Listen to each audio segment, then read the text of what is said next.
So last week you'll have seen the review of my GT Omega Art Racing cockpit, something I've had a couple of years but thought would be worth an up-to-date review, as it's still a really good entry-level cockpit. One of the things I didn't like about the Art, and it isn't, you know, it's a price point type scenario here. You get what you pay for. It's entry level. It's priced accordingly. One of the things I didn't like was the amount of up and down flex or movement we got in the wheel deck here, and also the side to side movement as well. And I demonstrated that in the review. And what I also mentioned was that I'd completely eliminated that with a couple of simple modifications. So today I'm going to show you those modifications and show you how it's literally, you know, removed the movement in this wheel deck completely and really makes it rock solid, which, you know, if you're wondering why you might want that versus a bit of play and a bit of movement, it's quite simple. When we're talking about force feedback, you know, setups here in our sim rigs, we buy decent wheel bases, you know, the best we can afford, whether it's a Logitech G920, whether it's a TSPC race, or whether it's a direct drive wheel. The feedback that those wheel bases give us they come by way of forces through the steering wheel that we feel. So if you've got movement in the wheel deck, you know, the deck that your steering wheel base is bolted to, that acts as like a damper. And it removes some of that fidelity and some of that detail that you'd be getting through the steering wheel, and it's translated into movement in your rig. So it's something you really don't want. And that's why, with a couple of simple modifications that I'll show you today, you'll be able to get more out of your setup, whatever wheelbase it is, even if it's a Logitech wheel, which isn't particularly powerful. You know, you'll really benefit from doing this. In fact, if anything, with the weaker wheels, the detail can be lost even easier because it isn't that strong in the first place. So the slightest bit of movement or dampening, you'll lose your detail altogether. So yeah, if anything, those of you with the lower end wheels definitely get this done. And those well, to be honest, we should all just do it anyway. It probably cost me 15 quid in total for the bits and maybe an hour of my time. So if you've got a GT Omega Art and you want to improve your overall experience, do what I'm about to show you here. So I'm going to grab the camera, we'll take a little walk around the rig, and I'll show you exactly what I've done. So we're at the side of the rig here, and you can probably already see this bright red brace that I've fitted at the side here, and the other one on the other side in the background.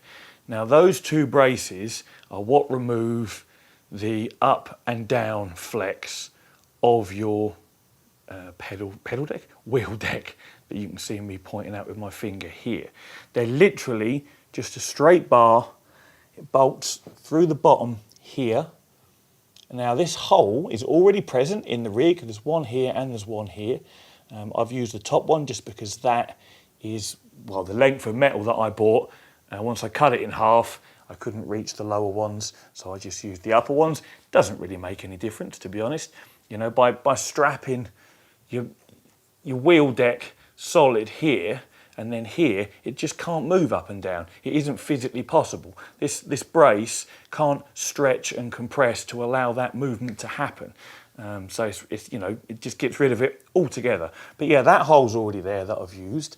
This hole here is also already there. It's part of the two holes that you actually bolt your pedal. Why do I keep saying pedal? You bolt your wheel deck to. So you haven't even got to drill any holes in the rig to sort of put these braces on. One thing I will say though is, because this box section is hollow and there's nothing to support it inside, you can over tighten this and gradually distort the box section. If I get closer, I don't know whether my phone will focus, there you go. You can just see it's ever so slightly indented, and that's where I over tightened it whilst doing it up. So just be a little careful. There's no need to go stupid. Once it's tight, you know, just nip it a little bit more than a nip, and that's going to be enough, especially if you drill the holes in each end of this to exactly the right diameter for the bolts you use, which I believe is 8mm. What I'll do is, in the description, I'll write a list of the parts I use. So the size of this metal brace, the length of it, the thickness, the width, and the bolts I used as well. But yeah, again, so for the top here, hole's already there. Whip out your original one, and I've put a slightly longer one in because the original one isn't long enough.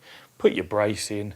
You know, you literally get one length of metal, you cut it in half, or trim it down to whatever length you need. Again, I'll give you all the measurements. Drill a hole in each end, and you know, just the same as you did up the top. Down the bottom here, you put a bolt through with a nut on the back. It's got a little bit dark in here now, the sun's just gone in, but hopefully you can see. And do the same each side, and that literally removes all your up and down movement. I don't really even need to demonstrate it. You can all see how it works, but you know, that isn't going to move. I'll sit in the rig in a little while and show you in there. But that's how you move. That's how you remove the up and down movement. Now, the other movement that this setup suffers with is the sort of side to side wobble, so to speak. Oh, this is an interesting point actually. If you see this monitor move at any point in this video, like that. That's not movement in the rig, what we're trying to eliminate. That's because I haven't got it bolted on properly. It's too big for the monitor mount that I'm using. And effectively it's just sat up on two pins on either side, just flapping around. So don't pay any attention to that if you see it move around. But yeah, that's the side brace. There's one. I may as well quickly whiz around and show you the other side. It's just the same as you would expect, and that gets rid of our up and down. If we then come round this end of the rig here, again, you'll already see a bright red cross brace. I'm going to describe that as, because it's in the shape of a cross. And again, you can probably see how this works. It's bolted to the upright sections, either side, there and there. And that is what these arms here, that again, that's what your wheel deck bolts to. That's what holds those arms in their sort of 45-degree angle, but it also stops them from moving side to side, although it, you know, from standard, obviously it doesn't. So by adding in this cross brace, you eliminate the side to side movement. Now, the two holes at the bottom, one here and one here, they're already there because they are what the monitor stand slots down into from above, and you do up with thumb screws. Now, they are, I think they're an M8 thread. Again, all the details will be in the description. So you don't have to drill any holes to put the bottom ones in. The top two, however, you will have to drill holes. Now, because I've got a monitor stand, I've drilled all the way through and out the other side, and you can just see the thread poking out there. I've got a nut on the back there as well. I just used random bolts that I had lying about the house and the garage, which is why they're not all matching and don't look as pretty as they could do. But again, you can buy all matching ones of correct length if you want to do a slightly neater job than what I've done. I literally just decided one day this would be a good idea to get it done, and so I used what I had. So yeah, the top holes you will need to drill. Now, if you've not got a monitor stand slotted in, and you don't want to drill all the way through, because again, you can crush the box section by over tightening them, you can literally just go through the first side wall here, and you can put a nut on the inside. Now that's what I actually did before I fitted my monitor stand. Obviously, once the monitor stand's in, you can't get in there, so you have to then drill all the way through and put it on the back. But yeah, if you've not got a monitor stand, it's better to not go all the way through, because you can do it up tighter by having a nut immediately behind this wall here versus going all the way through where you can crush it potentially. So yeah, that's something you can choose to do whichever way you want. But those two top holes you will need to drill. Now, some of you might be wondering why I've done a cross brace setup versus just putting one rectangular bar across. You know, you might be thinking, well, surely one of these pieces of metal coil would be enough. It wouldn't, and the reason for that is if you just have one rectangular bar going across with just one nut, one nut or bolt, one nut and bolt, sorry, in each end, what will happen is, as the upright section sways side to side, the bar in the middle will simply sway side to side with it. If you can kind of picture how that would work. Because there's only one bolt holding it in, you know, the bolt is round, so it can rotate within the hole in the end of your bar. So it would simply move side to side with the flex of the rig. So I did this cross setup here, And again, the same thing, so putting 2 bars wouldn't eliminate the problem either, because each bar will have the same problem, which is that it can still rotate within the circular holes drilled. So what you have to do is put this little bolt through the middle here, pinching the 2 together. And that prevents either bar from moving side to side because it is pinched and secured to the other one that is above and below. So that, as a complete piece there, works to prevent the side-to-side wobble that you see in the first video. And like I say, it gets rid of it completely. I can't really, I'm holding the camera, so it's hard to demonstrate here, but I can't show you because I'm wobbling around too much myself. I'll sit in the seat in a minute and show you. But that's, again, I'll put the thickness and lengths of metal I've used for this, because I think it's actually different to the stuff I used for the side braces, and I'll write a list of the bolt lengths you need as well and their sizes so that you can grab what you need and you can do the same thing. So in addition, and obviously I got some spray paint and I painted them red, which I just thought worked well with the overall look of the rig. You know, my seat's red and black, my harnesses are red, so I thought red was a good colour for the braces, and they don't interfere with you getting in and out of the rig. You don't hit your leg on them or smack your leg on them or anything like that. And the cross brace isn't in the way of your feet. It's well above the pedals, nowhere near in the way there either. So what I'll do now is I'll hop in the seat and I'll just demonstrate how we've now eliminated all that movement that we had before. Yeah, so like I say, don't pay any attention to the TV wobbling because it isn't fitted properly. What we want to look at, obviously, is where I've got this here, bolted onto there. It was this piece here that was moving up and down. This whole thing was wobbling up and down before. So if I try and illustrate this now, just lift it up, push it down. There's nothing. I can't make it move. And obviously I can't because it's now bolted to this section here with a brace. So it's impossible to move. Which is just perfect. You know, previously the whole thing would wobble up and down, and you know the same is going to be the other side. And then the other issue we're trying to cure here is the side to side wobble. And again, if I try and move this side to side, there's just nothing. There's nothing there. There's a tiny bit of movement. Oh, that's actually my whole rig lifting ever so slightly off at the ground and pushing into the carpet on the other side. So that side to side is apart from, you know, moving your actual rig now, the side to side is gone as well. So, and if we do it from a steering wheel point of view, what you'll see now is my steering wheel flex on the plastic quick release here. If I try and you can even hear it creak, look.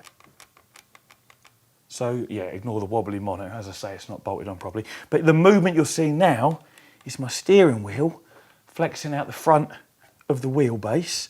And I think there may even be, there's a little bit of movement in the wheelbase itself, which could be the wheel deck actually flexing a touch. But that silly, massive movement we had before, it's just, I mean, I could tear that off if I wanted to, because it is only plastic, but that would just be silly. So that's now good and solid. And then if we do the side to side, again, there's nothing like, I mean, I'm pushing hard here and we're getting a tiny bit of movement, but compared to before, where it would just wobble side to side, you know, that was terrible. Again, not terrible for the price you're paying. It's a £200 cockpit. You expect these things at that price point. But it's nice that with just a couple of bars, you know, a drill and a hacksaw and some bolts, you can get rid of all of that movement and really get the most out of whatever wheelbase it is that you're using. Now, I know a lot of you will be thinking, oh, Carl, will that be strong enough to take a direct drive wheel now? It's a good question. And to be honest, I don't know the answer because I don't have one to try. I mean, it's certainly better than what it was before. So, you know, you could certainly give it a go and it's a vast improvement. Will it, I mean, to be honest, it would probably be okay. If you had something like a DD1, you know, and again, with a lot of these direct drive wheels, you don't run them at the full torque anyway, because it's a touch unrealistic and almost a bit too much to use. So you'd probably be all right with one of the sort of, you know, like I say, the DD1, one of the lower end direct drive wheels, and running it at sensible settings. You're going to get a little bit of movement here and there because it's, you know, it is only a small box section rig. But, you know, maybe one day I'll find out, maybe I'll get myself a DD1 and see. In a perfect world, if you can afford a direct drive wheel, you'd probably opt to go for a beefier cockpit anyway. But should you be maybe in my position where you've got everything set up how you want it, maybe you don't want to dick about changing your cockpit just yet, but you do get enough money together for a direct drive wheel, or maybe someone sends you one at the kindness of their heart, and you bolt it on and you see what happens, you'd probably be all right. In fact, what would probably happen is it would seem just fine, and then you'd use the same direct drive wheel on a better cockpit and you go, bloody hell, mine feels like crap. So, because a lot of the time with these things, if you haven't been on something better, you don't know the difference. And you're like, yeah, no, it's fine. And then you go and see or use something that's better, and then you really realise just how poor your own setup is. So yeah, you could probably throw a DD on here and it would perform, you know, reasonably well. But most of us with, you know, GT Omega Art priced cockpits will be using something like a TSPC Racer or maybe a Logitech setup, in which case it's absolutely perfect. We've just got rid of the up and down play, we've just got rid of the side to side wobble, and they were really my only complaints with the Art cockpit. I mean, they weren't even really complaints because I paid the money for a cockpit of that sort of quality, so it's what I expected. But again, if anyone's looking to buy one, there are discount links in the description for GT Omega, also for Sim Racing Studio. Sim Racing Studio is a code, GT Omega you just click through and it's automatically applied at checkout. I may do a video next week on the monitor stand as well, just to explain, because like I mentioned earlier, I've got a much bigger TV on there than what you should do. I've managed to make it fit. It does wobble a little bit, but you don't notice it when you're playing, so maybe I'll talk about that if anyone's interested. But anyway, enough waffle. Thank you all for watching. I'll see you all in the next one. Have a nice weekend, and as always, take it easy.